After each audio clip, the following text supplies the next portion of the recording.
अस्सलाम वालेकुम, welcome to my YouTube channel. मैं हूँ फिजा नदीम। आज मैं आपके लिए लेकर आई हूँ हम सब की फेवरेट कढ़ी की रेसिपी। कढ़ी देसी खानों की वो लजीज और खुशबूदार डिश है जो ना सिर्फ पेट भरती है बल्कि दिल को भी तस्कीन देती है। ये सिर्फ एक खाना नहीं बल्कि ये एक रवायत है। ये एक जज्बाती राब्ता है नानी के किचन, माँ के हाथ और खानदान के दस्तरखान से। इसकी खुशबू बचपन की यादें ताज़ा करती है और इसका जायका अपनायत का एहसास दिलाता है। तो चलिए बनाना शुरू करते हैं। यहाँ पर मैंने लस्सी ली है और इसे मैंने अच्छी तरह से छान लिया है। लस्सी मैंने 1.5 लीटर ली है।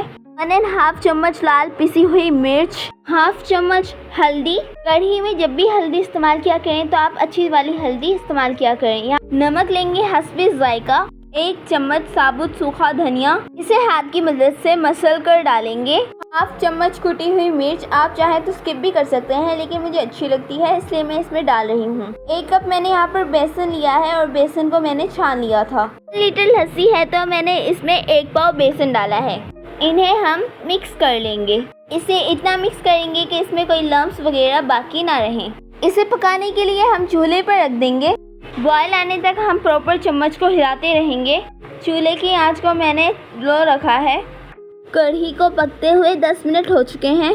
यहाँ पर मैं डालूंगी साबित हरी मिर्चें 3 से 4। हरी मिर्चें मैंने यहाँ पर इसलिए डाली हैं, अगर मिर्ची कम लगे तो इन हरी मिर्चों को तोड़ फोड़ कर खा लें। खैर ये तो मैंने वैसे ही कहा है। ये मिर्चें मैंने कढ़ी में खूबसूरती के लिए डाली हैं। 2 से 3 मिनट और पकाएंगे और फिर हम कढ़ी को साइड पर कर लेंगे। कढ़ी बन चुकी है, इसे ढाँप कर रख देंगे। अब हम बनाएंगे पकोड़े और पकोड़ों का मसाला तैयार करते हैं। यहाँ पर मैंने 1 पाव आलू लिए हैं और इन्हें मैंने इस तरह से काट लिया है। जितने हमने आलू डाले हैं उतने ही हमने इसमें प्याज डाली है। सब्ज धनिया डालेंगे इसमें ढेर सारा। सब्ज धनिया ना हो तो पकोड़े खाने में मज़ा नहीं आता और सब्ज धनिया से इसमें खूबसूरती भी आती है और खाने में मैटर करती है सबसे ज़्यादा खूबसूरती।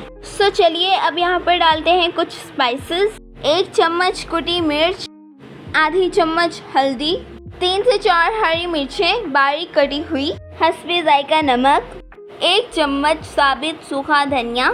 हाथ की मदद से मसल लेंगे। मैंने कढ़ी में भी 1 ही चम्मच डाला है और पकोड़ों में भी 1 ही चम्मच डालेंगे। 2 चम्मच मैदा लेंगे और 1 कप के बराबर यहाँ पर बेसन लेंगे। मैदा डालने से पकोड़े बहुत ही मज़े के और क्रिस्पी बनते हैं। अगर मैदा ना हो तो आप स्किप भी कर सकते हैं, अगर हो तो बहुत ही अच्छा है।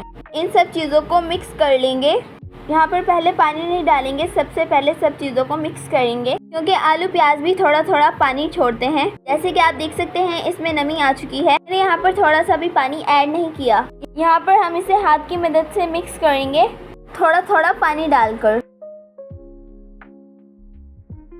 इस तरह से हमने इसका गाढ़ा सा पेस्ट बना लेना है। प्यारे से बाउल में इस मिक्सचर को डाल देंगे। यहाँ पर मैंने ऑयल को कढ़ाई में लो आंच पर गर्म करने के लिए रख दिया है। ऑयल को चेक कर लेते हैं गर्म हुआ है या नहीं। अभी थोड़ा सा गर्म होना बाकी है। चम्मच की मदद से हम मसाले को ऑयल में डालेंगे।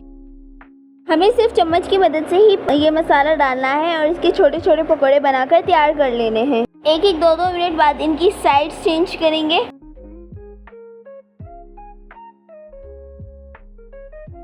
पकोड़े बनने में 1 से 2 मिनट लगते हैं।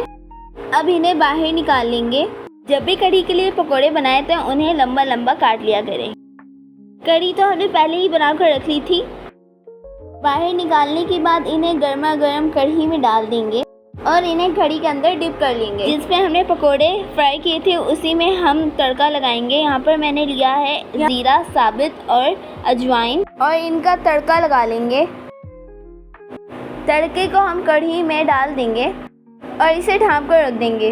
अब पकोड़ा कढ़ी बनकर तैयार है। अब हम इसे किसी प्यारे से बर्तन में सर्व करेंगे। उम्मीद है कि आप लोगों को मेरी वीडियो पसंद आई होगी। अगर आपको मेरी वीडियो पसंद आई है तो मुझे कमेंट्स में ज़रूर बताइएगा। मिलते हैं नेक्स्ट वीडियो में, तब तक के लिए अल्लाह हाफिज़।